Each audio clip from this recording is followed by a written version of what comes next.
A Dark Knight. Now, Christopher Nolan is done thrillers, and his little thriller bit comes into Batman. If you haven't seen any Christopher Nolan movies, you should know that you should definitely see his other works, because you know it's gonna be similar. The Batman Dark Knight kind of reminded me of a movie similar to his other one was Insomnia. Insomnia is the detective and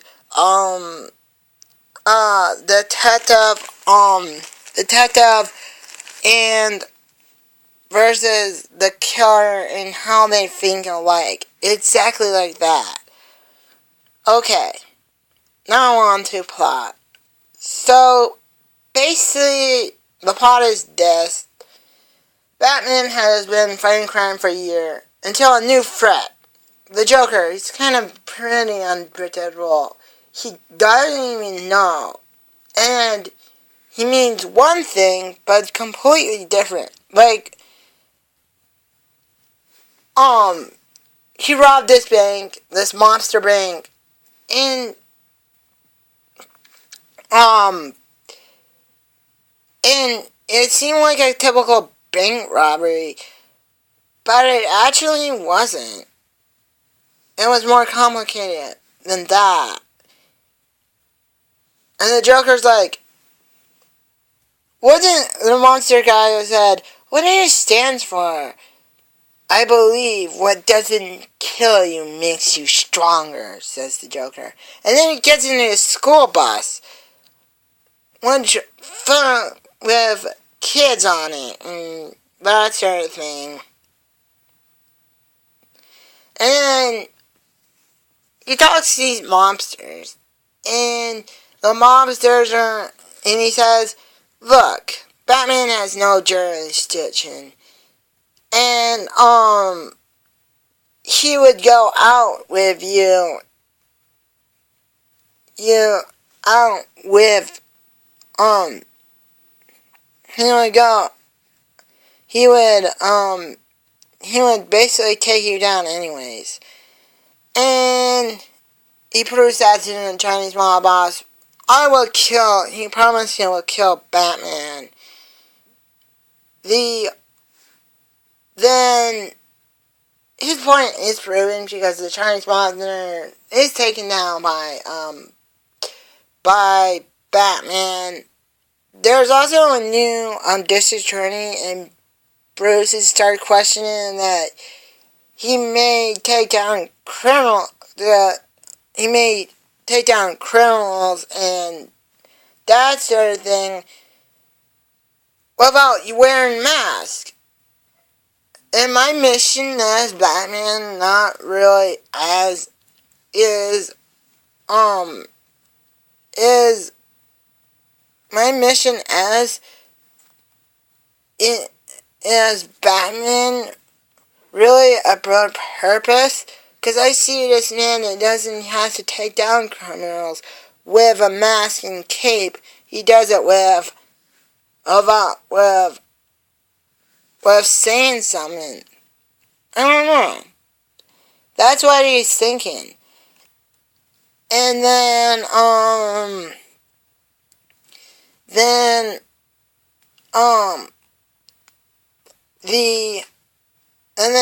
what happens, Joker starts threatening Batman and saying, if he doesn't take off his mask, people will die.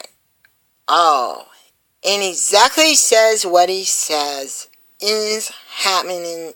People do die. Commissioner Lowe died. Judge Faden tries to look for Harvey Dent by interrupting this party. It doesn't work.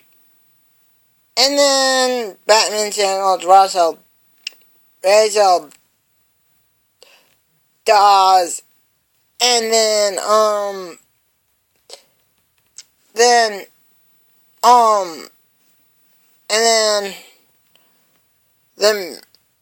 he tries to assassinate the mayor, and then, oh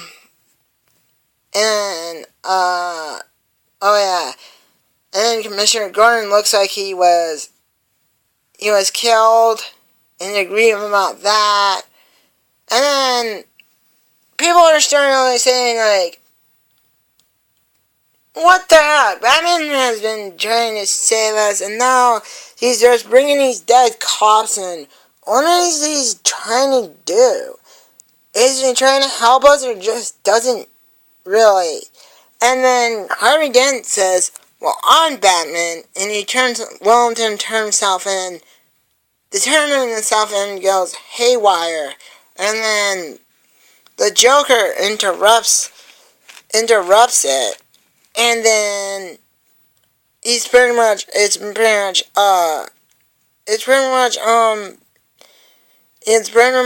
oh yeah, it just pretty much causes chaos. Luckily, Batman comes to save him. Batman was fell over and nearly had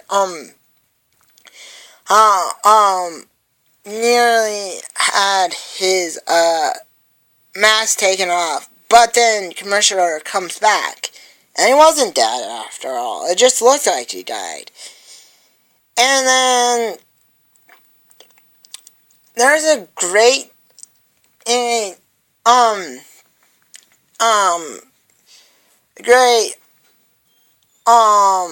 great interrogation scene between Batman and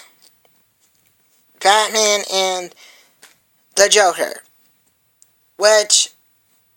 and then to find out where here's Harvey. Both of them are this huge death trap with oil tanks and tankers and stuff. Who do we decide, Harvey or Rachel? Well, Rachel gets blown off, and Harvey survives. He's in a hospital, angry and upset about the death of Rachel, really insane, and he becomes Two-Face, and then that hospital that Harvey's at gets blown, and then the Joker ends in a duel between between Batman and a fight between in the construction shop, trying to blow up these ferries, and then Batman fights the Joker, and then he pushes over the building but pulls him up, and then he's arrested, and then they have Harvey Dent's now Two-Face. He's done his crimes as Two-Face, and then oh yeah, and then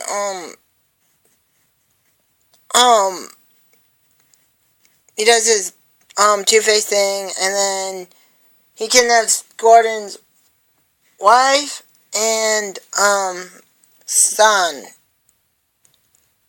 at the place where Rachel died, and then Batman goes to rescue him, and and then he fights Harvey. Harvey falls off, dies, while Batman tries to save his son. And in the end, when he's supposed to all the terrible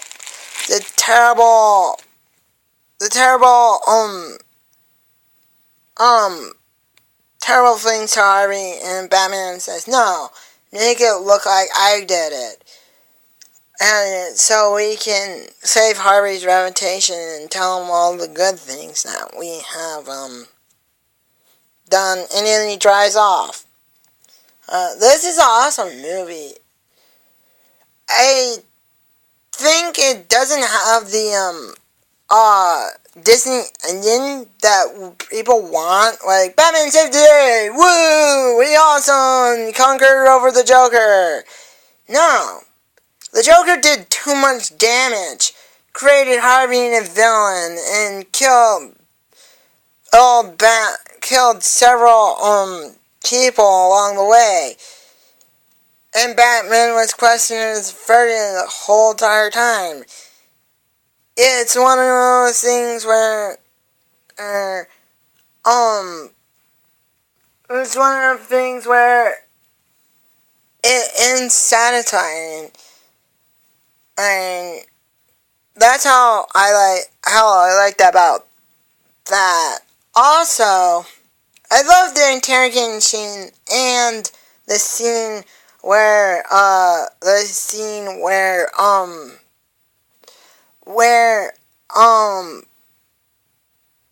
where he's talking to the rooftop with the Joker, because it sees into the minds of the Batman and the Joker, how they think differently. Batman thinks that Gotham could be saved.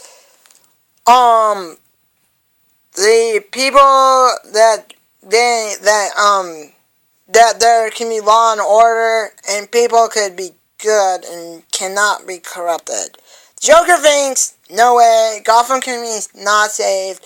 They could be corrupted. They can turn into criminals like himself and could be destroyed. That's what I liked. Because that's how they think. Each region think differently. There's not too much I didn't like. It was awesome for the whole time thing. I also like the thriller aspect, because I felt I was the whole entire time watching a thriller and was edge on my seat, and it just felt so dark and gritty. This is the Batman movie that we wanted to have seen, but never had been betrayed due to Joe Zuckerman and due to Tim Burton. This is exactly what the Batman movie should be. This gritty, this hopelessness to it. This is so awesome. The Christopher Nolan Batman movies has not disappointed me yet. They never have.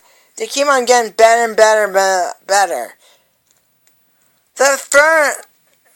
When the third installment, I wonder how well they would do with the third one. I hope it is just as awesome as The Dark Knight. This is the most awesome movie I ever have seen. I just hope it's more awesome than the third installment. I've already seen it, but I would want to review to you. Alright. With that, breakfast. With that being said, this is Gareth. Peace out for now. This is my review on The Dark Knight.